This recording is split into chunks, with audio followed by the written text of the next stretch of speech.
Ya, mau koreksi yang terhormat anggota DPR ini yang sering suka, dan polisi sekaligus. Karena polisi itu sekarang paling busuk. Boleh dicatat kalau ada polisi di sini. Saya harap jangan suka obral janji praduga tak bersalah atau presumption of innocence. Itu bullshit namanya itu. Asas ini hanya dipakai di pengadilan, tidak dipakai di luar.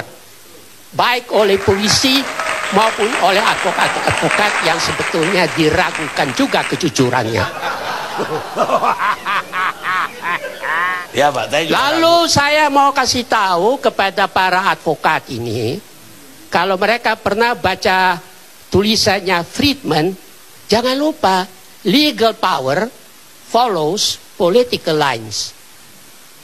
Lihat saja contoh yang terakhir, MA, Mahkamah Agung, moralnya ambruk. Kasus AA, itu para hakim dan para ketua tidak pernah baca itu putusan dan berita acara. Padahal di situ ditulis Kapolri melakukan penyadapan dan itu bertentangan dengan KUHP.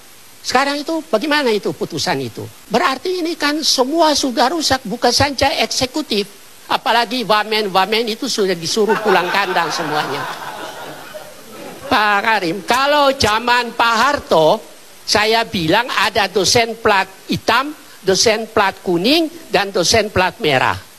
Sekarang ini hanya ada satu saja, yaitu dosen prostitusi. Jadi saya ingin kasih tahu begini, saya juga heran ada orang dari partai yang berkuasa yang mestinya tahu hukum bilang kalau saya korupsi gantung saya di Monas. Itu hukum kita tidak mengenal gantung. Yang dilakukan adalah penembakan intramural atau ekstramural. Jadi saya mau lihat kalau nanti KPK tahan yang bersangkutan, apakah yang bersangkutan berani nggak untuk mengatakan mana tali gantung saya sekarang saja? Gitu. Jangan lupa saya mau kasih tahu kepada kawan-kawan, ada pepatah hoogmoed komt voor de val. Kesombongan berarti kejatuhan sudah dekat. Lihat saja Pak Harto, lihat saja Bung Karno, lihat saja presiden-presiden kita yang sekarang ini mulai dari Pak Harto sampai sekarang. Semuanya jatuh dengan tidak meninggalkan sejarah yang baik. Busuk semuanya. Termasuk juga yang pernah minta saya duduk di Senayan. Sama saja semuanya. Saya mau ingin beritahu kepada kawan saya yang dulu saya pernah kritik cukup keras ini, saudara Bapak yang terhormat dari wakil DPR itu ya. Jangan lupa karena nila setitik rusak susu sebelanga. Dan susu itu adalah Partai Demokrat. Nah ini, kalau nanti pakarnya akan lihat tahun 2016, orang-orang yang bela mati-matian, yang pernah terlibat dalam kasus MK dan macam-macam, itu nanti akan muncul lagi. Pada saat itu saya bertanya apakah mereka itu masih punya urat malu apa tidak. Jadi saya ingin mengatakan, kalau saya dengar percakapan-percakapan di sini, saya mau kasih tahu kepada para mahasiswa, sebaiknya Anda dengar saja, jangan bicara. Karena yang bicara ini sebagian besar sudah rusak.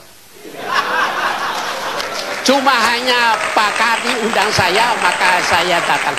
Karena saya mau kasih tahu yang paling rusak sekarang ini juga polisi. Saya tadi baru bicara, polisi ini lebih rusak daripada zaman-zaman sebelumnya. Yang baik hanya ada 2 polisi saja. Polisi tidur sama Pak Hugeng. Kapolri yang sekarang ini harus segera diganti loh Pak. Nah itu ya. Jadi bagaimana kita mau bicara tentang korupsi dan segala macam itu sudah rahasia umum Mas. Iya toh? Pak Dahlan sendiri ngakui 70% itu BUMN korupsi. Saya kira pasti itu ada perusahaan-perusahaan BUMN enggak yang terlibat di Hambalang. Hambalang ini akan menjadi sejarah hitam